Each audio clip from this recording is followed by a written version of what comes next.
સદગુરુ દેવનો જય અલખ ધની રામા પીરનો જય રામચંદ્ર ભગવાનનો જય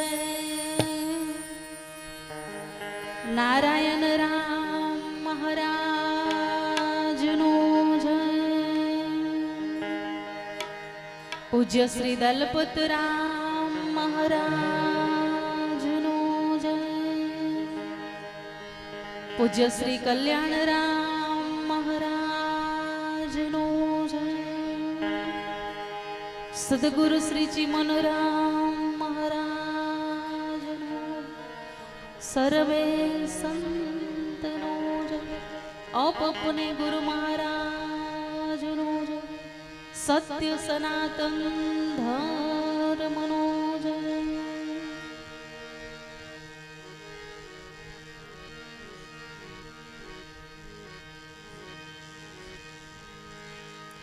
સદગુરુ તમારે શરણે નમો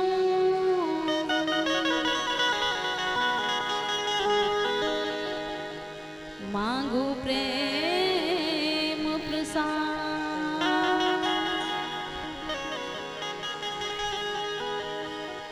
દયા કરીને ગુરુ દીજીએ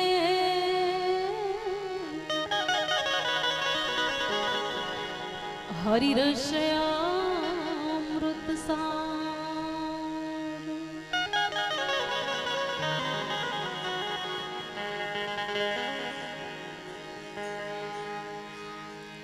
ધ્યાન મૂલમ ગુરુ મૂર્તિ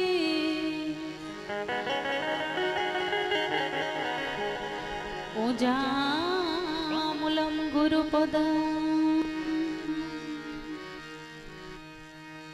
મંત્ર મૂલમ ગુરુ વાક્ય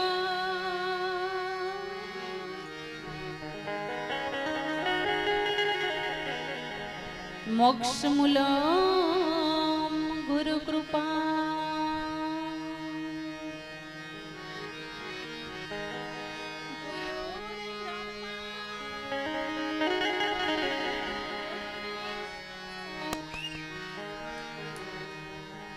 ગુરુદેવો મહેશ્વર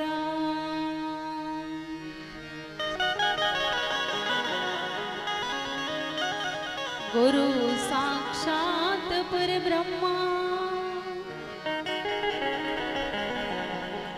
તસ્મૈ શ્રી ગુરુવે નમઃ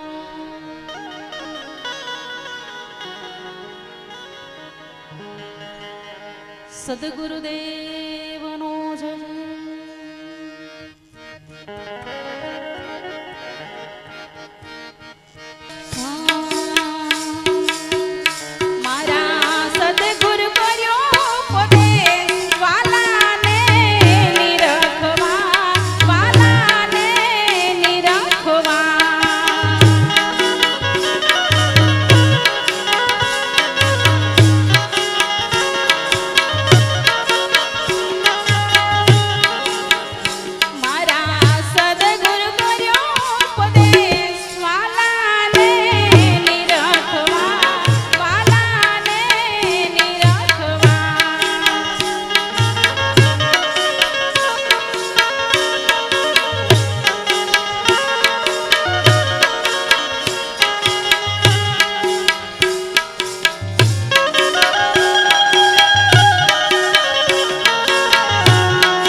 જ્યોતિ સ્વરૂપ સાક્ષાત બધું જેનો વેદ પાવે રામા તમારા દેવને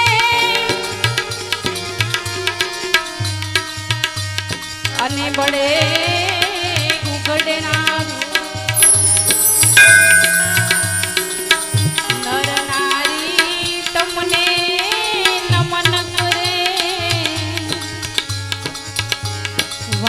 નમે નમે મોટા ભૂ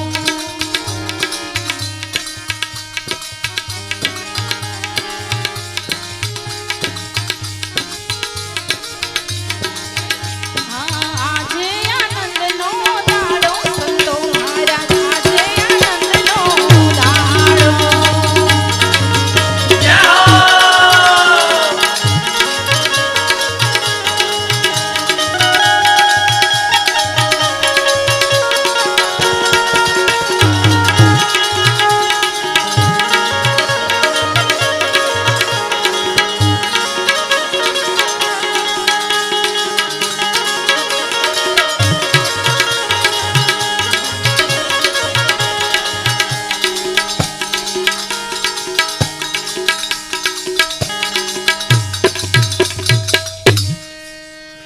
અલખ ધની રામા પીરનો જય.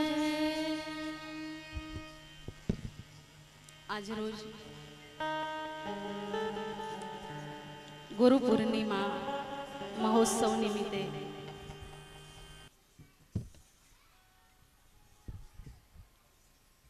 આપણે સૌ આખા વિશ્વભરમાં સૌ જગ્યાએ જેમને જેને ગુરુ કર્યા છે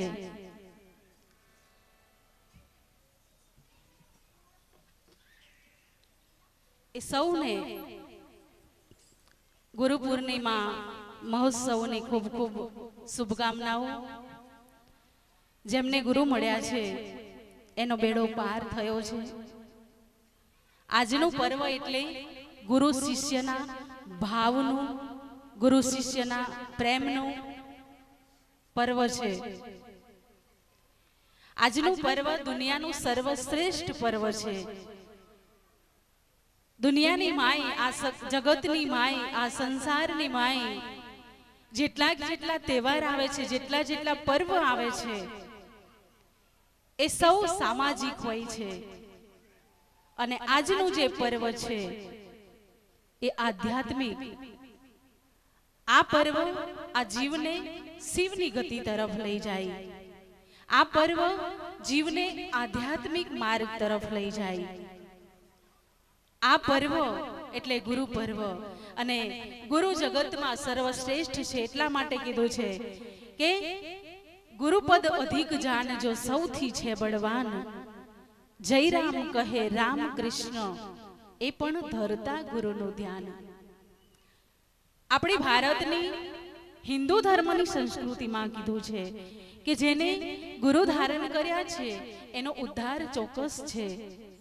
પણ ગુરુ ધારણ કર્યા પછી, ગુરુને શરણે ગયા પછી ગુરુના નિયમોનું પાલન કરવું પડે છે.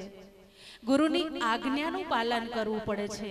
ગુરુના એક એક શબ્દનું ભરોસો ને વિશ્વાસ રાખવો પડે.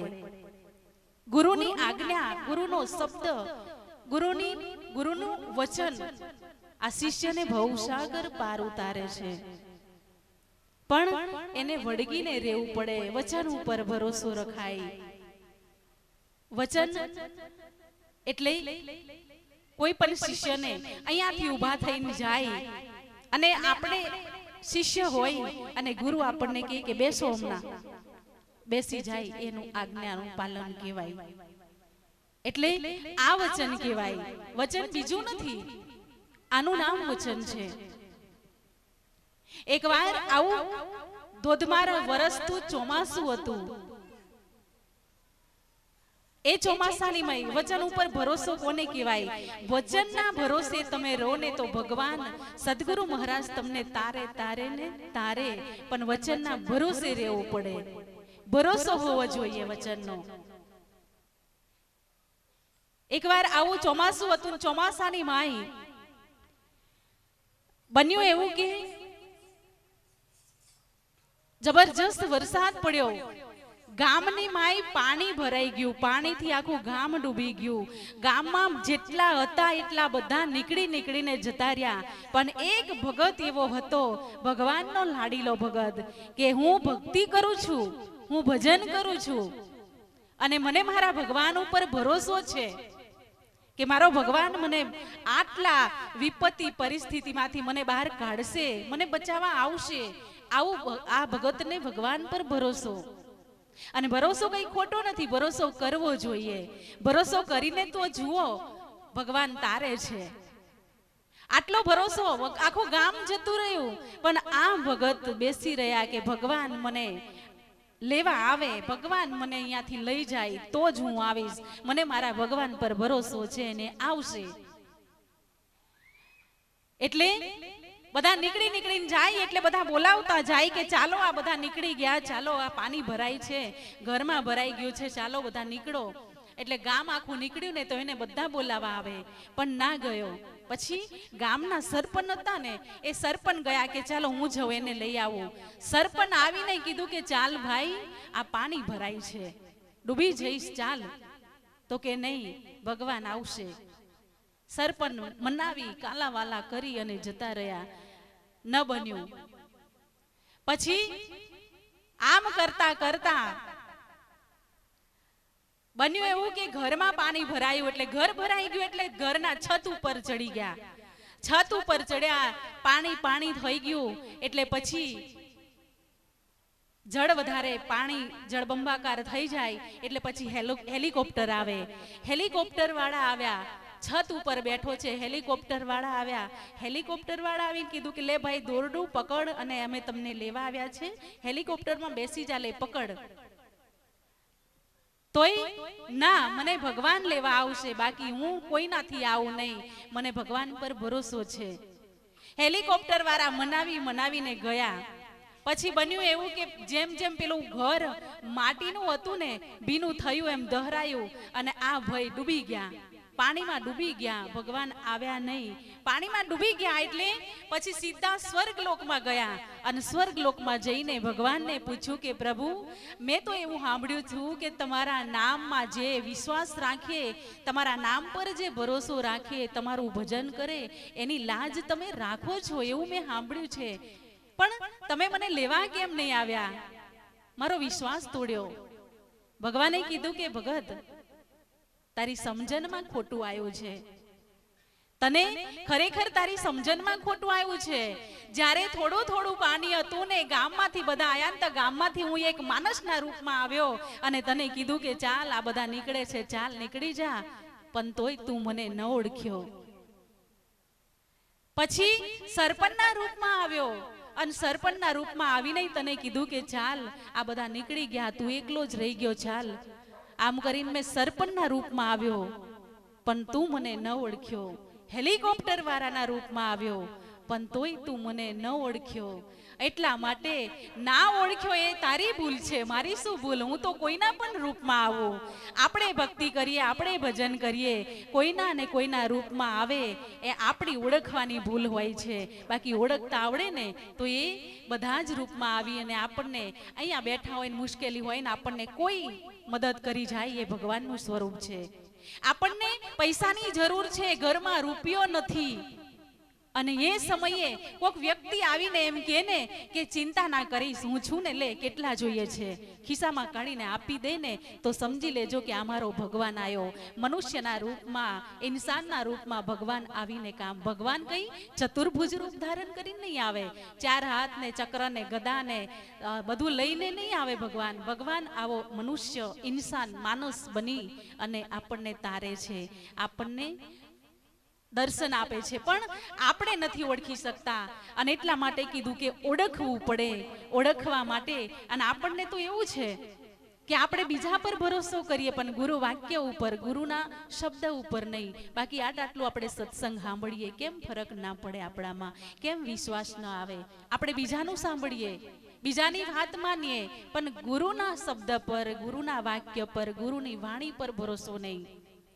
એકવાર પૂર્ણિમા હતી, રાત્રિનો સમય, પૂર્ણિમાના દિવસે રાત્રિનો પ્રોગ્રામ પત્યો, 2-2:30 વાગ્યા એટલે બધા રજા લઈ લઈને ગયા. એમાંથી 2 ભાઈઓ ઊભા થયા કે બાપુ અમે જઈએ. અને બાપુને ખબર હતી, ગુરુજીને ખબર હતી કે આમનું ગામ નદીની પાર છે, વચમાં નદી આવે છે, વચમાં નદી આવે છે, ગામની પાર છે. એટલે ગુરુ મહારાજ કીધું કે રાતના 2 વાગે છે, તમારા અહીંયા નજીક જ છે, રાત્રે વરસાદ પડ્યો હોય ને પાણી આવી ગયું હોય તો તમારા માટે તકલીફ છે, એટલે તમે રોકાઈ જાઓ, સવારે જજો, અજવાળું થાય, નદીમાં ખબર ના પડે. એટલે એમને કહ્યું કે નહીં ગુરુજી, અમારે સવારમાં ઘણું બધું કામ હોય, ગાયો ભેંસો હોય, બહાર કાઢવાની હોય, દૂધ કાઢવાનું, દૂધ ભરવાનું, ઘણું બધું કામ હોય. અત્યારે જઈએ ને પહોંચીએ ત્યારે સવારે 5 વાગ્યે બધું કરીએ ને. એટલે ગુરુ મહારાજ તો ના પાડી, પણ આ માન્યા નહીં અને નીકળી ગયા. આશ્રમ છોડીને થોડીક જ ગયા, અને થોડેક જ ગયા અને એ જગ્યા ઉપર બિલાડી આડી ઉતરી. બિલાડી આડી ઉતરી એટલે ઊભા રહી ગયા. ઊભા રહી ગયા પછી એમને વિચાર્યું કે બિલાડી આડી ઉતરી છે એટલે નહીં જવાય. પાછા આવતા રહ્યા. 15-20 મિનિટમાં પાછા આવ્યા ને એટલે ગુરુ મહારાજ કીધું કે કેમ બેટા તૈયારીમાં પાછા આવ્યા, મોડું થતું હતું ને તમારે તો સવારે મોડું થાય એમ કરીને નીકળી ગયા, કેમ પાછા આવ્યા? ત્યારે કહ્યું કે બાપુ જતા હતા પણ બિલાડી આડી ઉતરી એટલે પાછા આવતા રહ્યા. ગુરુ મહારાજ કીધું કે બેટા ગુરુનું નહીં માન્યું, આ બિલાડીનું માન્યું.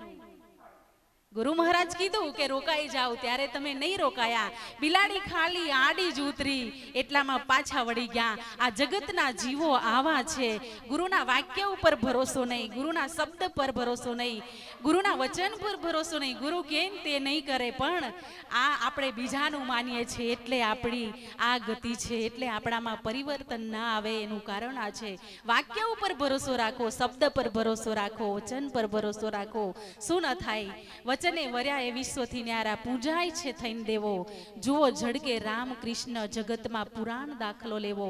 આ જગતની માય વચન એટલે એક સ્તંભ છે. આ વિશ્વ આખું ટક્યું ને એ વચનથી ટક્યું છે. આ ધરતી ટકી છે વચનથી, આભ ટક્યું છે વચનથી. આભની માય જે નક્ષત્ર ટક્યા છે, ગ્રહો ટક્યા છે, સૂર્ય ચંદ્ર ટક્યા છે, આ બધા ટક્યા છે ને એ વચનથી ટક્યા છે. અને વચનની માય એ સ્થિર ઊભા છે. એટલે વચનનો આટલો મોટો મહિમા છે.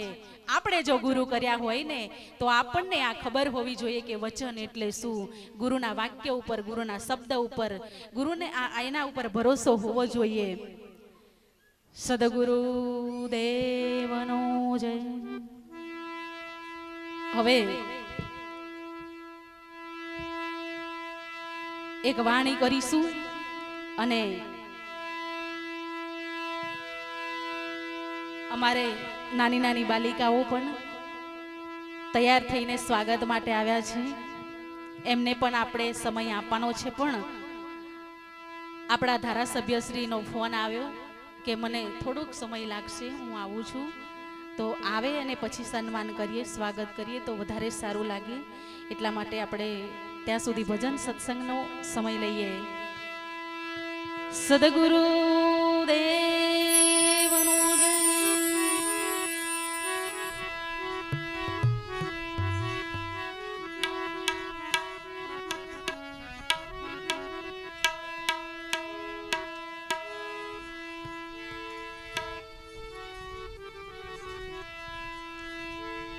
હે માનવ વિશ્વાસ કરી લે, સમય બની સમજાવું છું.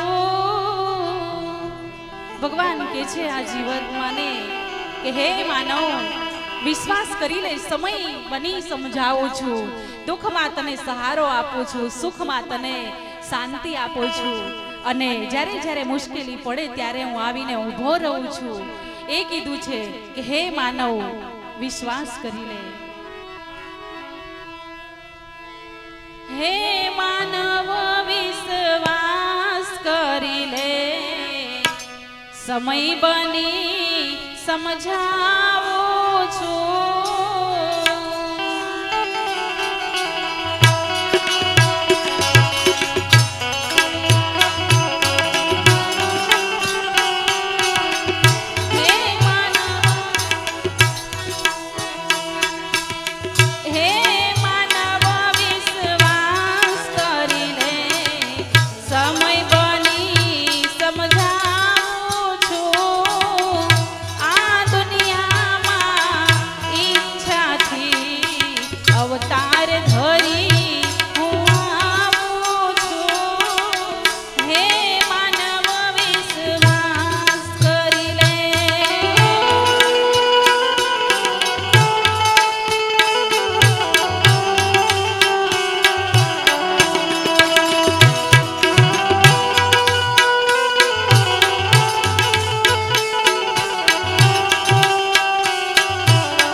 શ્રીમંતોના ઘરમાં હું જ્યારે જાઉં ને ઝૂંપડીમાં રજા લેવાની જરૂર નથી, પણ અમીરોના ઘરમાં શ્રીમંતોના ઘરમાં જાઉં ને તો શ્રીમંતોના મહેલની આગળ બોર્ડ મારેલું હોય, રજા સિવાય અંદર ના આવો એવું બોર્ડ મારેલું હોય. એટલે ભગવાન કહે છે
ઉપર જો કોઈ નફરત કરે અને એ સાધુ સંત કદાચ દુખી થાય રડે, દિન દુખી ગરીબ હીન માણસ દુખી થાય, સાધુ સંત દુખી થાય અને કદાચ એની આંખમાંથી આંસુ પડે ને તો ભગવાન કહે છે દિન દુખી પર નફરત દેખી નિત આંસુડે લાવું છું. ભગવાન રડે છે. જો સાધુ રડે, કોઈ સંત રડે, કોઈ મહાપુરુષની આંખમાંથી આંસુ આવી જાય ને તો ભગવાન રડી દે છે. એવું કે છે આ સંતોની વાણી પુકારે છે, સંતોની વાણી કે છે, આ સામાન્ય વાત નથી. દિન દુખી પર નફરત દેખી નિત આંસુડે લાવું છું.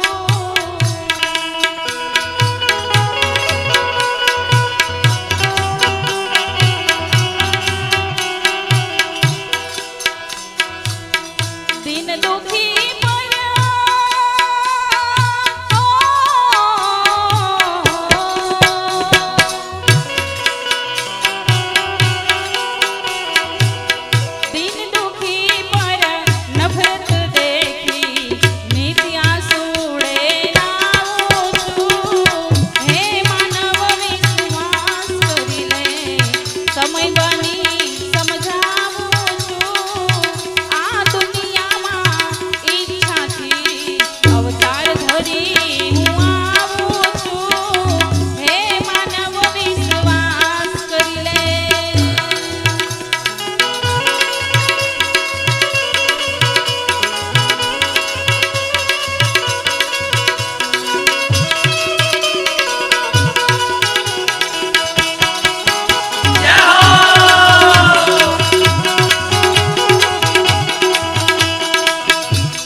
જે પણ મહાપુરુષ થઈ ગયા આ દુનિયામાં, ભગવાન પણ આવીને થઈ ગયા તો ભગવાનને પણ આ જગત ઓળખી નહીં શક્યો.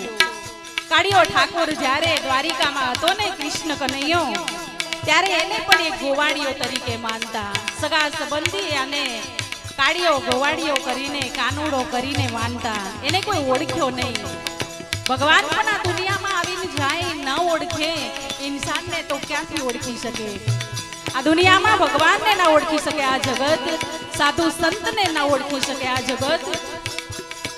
ઓળખવા માટે દ્રષ્ટિ જોઈએ, ઓળખવા માટે ચર્મ ચક્ષુ હટાવી દિવ્ય ચક્ષુ જોઈએ.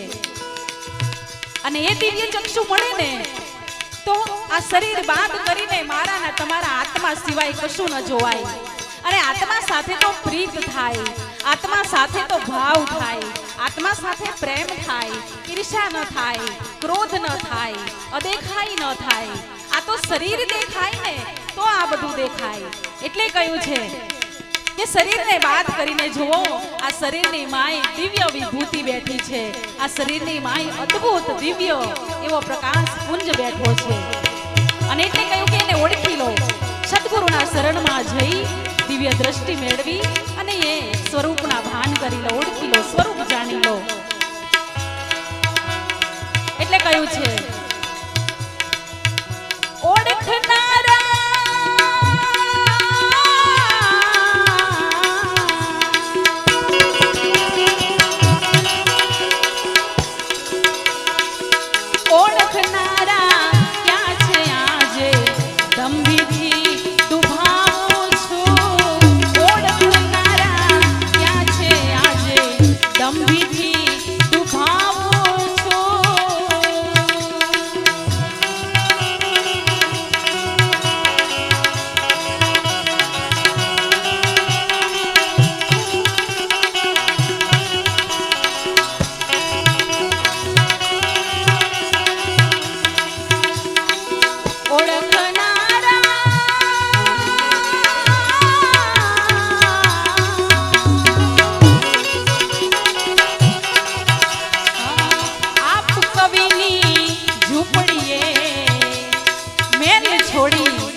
ઘરની ભાજી ખાધી ને એમ ભગવાન કીધું છે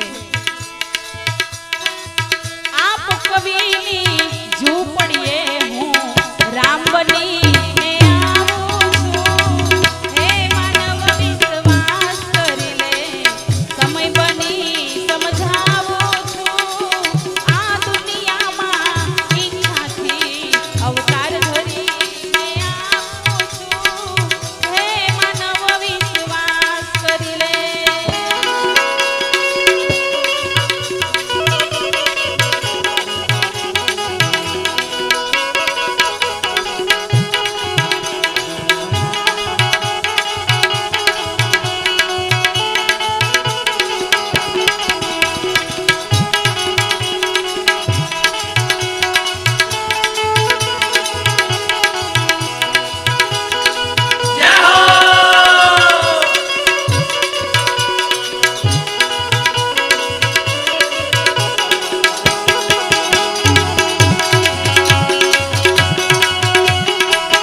કલ્યાણદાસ બાપુએ કીધું છે કે કામી તરસે ક્રોધી તરસે તરસે સંસારી શું કીધું કામી પણ તરસે ક્રોધી પણ તરસે તરસે સંસારી પણ એક ન તરે અભિમાન કરનાર જુઓ ભાઈ નાગોની વંજાર કલ્યાણદાસ મહારાજ કીધું કે અભિમાન કરનાર ક્યારેય નહીં તરે પછી અભિમાન ગર્વ અભિમાન ભજનનું હોય ભક્તિનું હોય જ્ઞાનનું હોય સત્તાનું હોય સંપત્તિનું હોય રૂપનું હોય પરિવારનું હોય કે મિલકતનું હોય અભિમાન કોઈ પણ હોય કલ્યાણદાસ મહારાજે કીધું છે કે કામી તરસે ક્રોધી તરસે તરસે સંસારી જેને આ સંસારમાં સંસારી જીવન જીવે છે ને એ તરી જશે ક્રોધી તરી જશે પણ એક ન તરે અભિમાન કરનાર જુઓ નાગોની વણજાર અને ભક્તિ કઈ સામાન્ય નથી જગતમાં આવ્યા છે ને તો જગતમાં આવીને આપણે ભજન જ કરવાનું છે એના માટે જ આવ્યા છે અહીં મિલકત વસાવવા માટે બંગલા બનાવવા માટે બેંક બેલેન્સ કરવા માટે પુત્ર પરિવાર મોટો કરવા માટે નથી આવ્યા છે ભજન કરવા માટે અને એટલે કહ્યું છે કે એ મનથી દિલથી લગ્નથી ભજન કરીએ ને તો ભજન પહોંચે છે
સૈયરમાંથી નહીં. એટલે કહ્યું છે કે મારી સૈયર મનડું માને તો ભક્તિ ઓરજો, દિલડું માને તો ભક્તિ ઓરજો. ને સૈયર એ કોણ? સૈયર એ કોણ? સૈયર એટલે સુરતાને કીધું છે. આપણી નજરમાં કોઈ જો કોઈની મૂર્તિ વસી જાય અને એ સુરતા રૂપી સૈયર, સુરતા રૂપી સૈયર સાચી હોય ને તો જ તમને ભગવાનના દર્શન કરાવે. બાકી ભગવાનની મૂર્તિ આમાં ઊભા હોય ને તોય દર્શન નહીં થાય. એ સૈયર એટલે સુરતાને કીધું કે હે સુરતા રૂપી સૈયર, તારું મન માને તો ભક્તિ ઓર, અને મનને મનાવા ગુરુ કરવા પડે. મનને મનાવા ગુરુની જરૂર છે. બાકી ગુરુ સિવાય આ મન માને એમ નથી. અને મારી સૈયર રે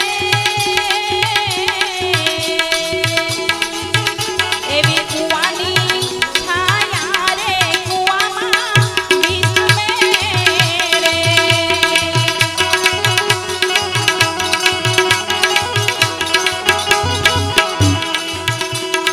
અને મારી સૈયર રે એવી કુવાની છાયા રે કુવામાં વિસમે રે.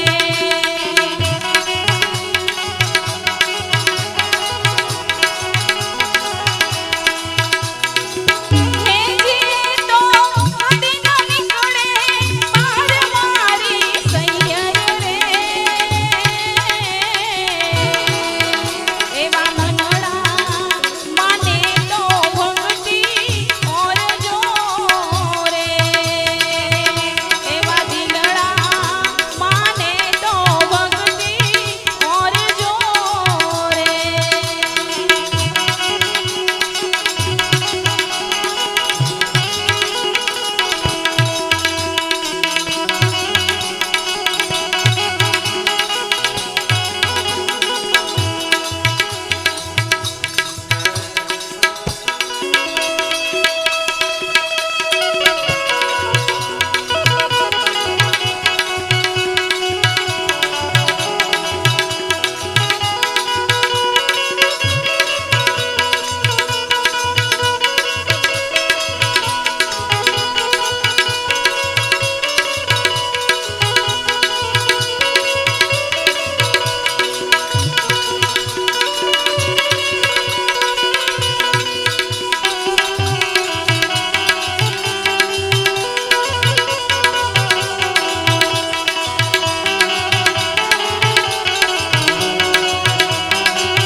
સુરતા રૂપી સાહેલી એ મનમાં અને સુરતામાં જો ભગવાનની મૂર્તિ વસી જાય ને તો આપણું જીવન સફળ થઈ જાય.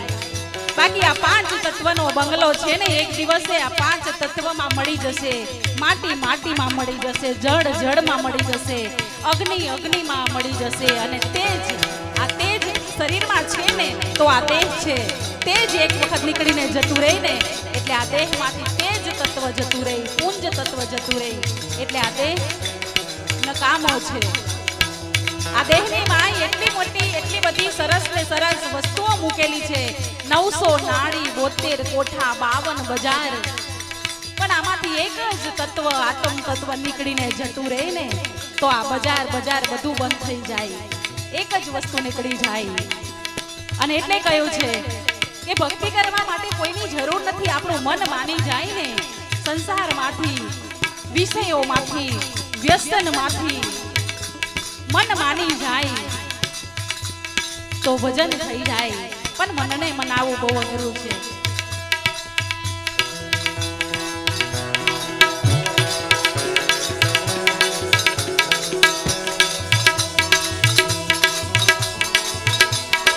અનેક મારી સૈયર રે એવા મનડા માને તો ભક્તિ ઓરજો રે. એવા દિલડા માને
પરદેશીની પ્રીત એટલે શું? આત્મા પરદેશી છે ને કાયા ની સાથે એનો પ્રેમ છે.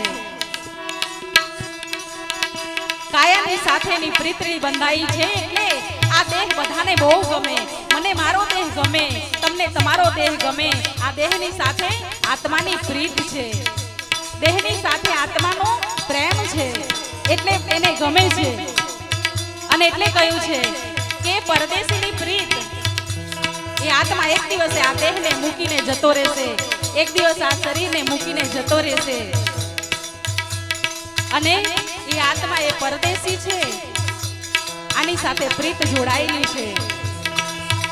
અને એટલે કીધું છે કે એ કદી ના આવે સાથ. આ શરીર અને આત્માનો અંત છે, એનો કાયમ માટેનો પ્રેમ નથી, એનો અંત છે. અને મારી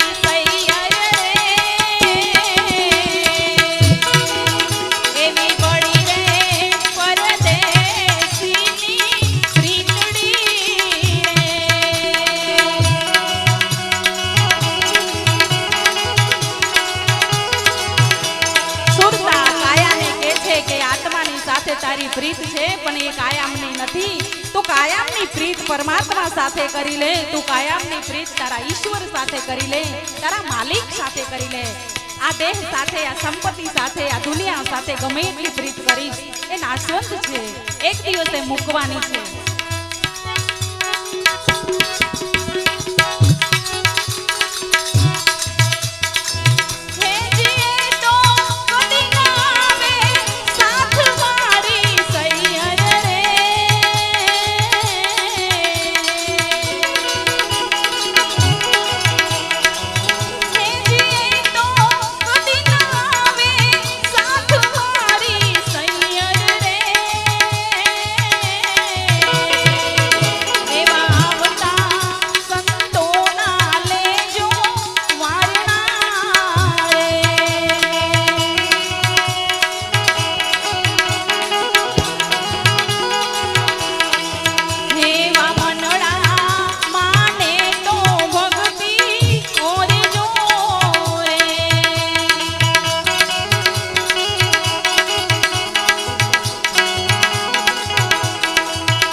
અલખ ધ્વનિ રામા